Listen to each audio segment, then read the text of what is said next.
বাংলাদেশের আন্তর্জাতিক যে ট্রাইব্যুনাল সেখানে ইতিমধ্যেই সাজা ঘোষণা হয়েছে শেখ হাসিনার বিরুদ্ধে।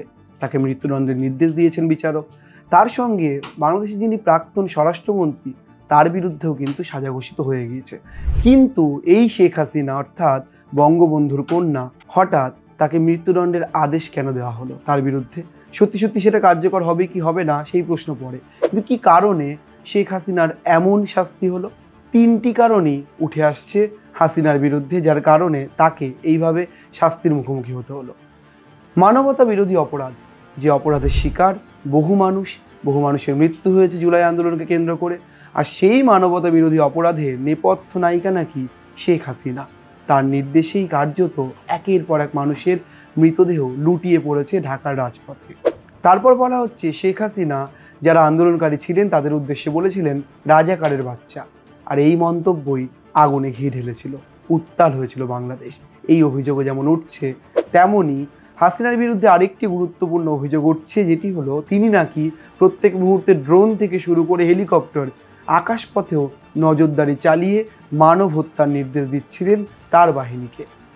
এর পাশাপাশি গুরুত্বপূর্ণ আরেকটি অভিযোগ, যে অভিযোগে দোষী সাব্যস্ত হন হাসিনা, তার মধ্যে উঠে এসছে আবু সাইদের মতো যারা বিপ্লবী এবং বিপ্লব করতে গিয়ে মৃত্যু হয়েছে বলে অভিযোগ ওঠে তাদের কথাও। বেগম রোকেয়া বিশ্ববিদ্যালয়ের ছাত্র আবু সাইদ যখন পুলিশের গুলিতে নিহত হচ্ছেন, সেই পুলিশের গুলি চালানোর যে নির্দেশ, সেই নির্দেশও নাকি হাসিনা দিয়েছিলেন।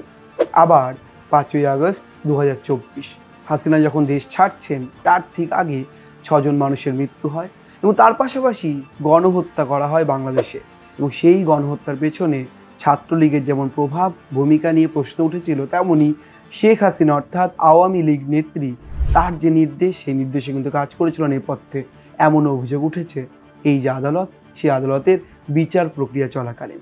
আর সেই বিচার পর্ব প্রায় বছরখানেকেরও বেশি সময় ধরে চলেছে, প্রায় 1 মাস ধরে চলেছে সাক্ষ্য গ্রহণ এবং ফাইনাল যে শুনানি বলা হয় সেই শুনানি চলেছে।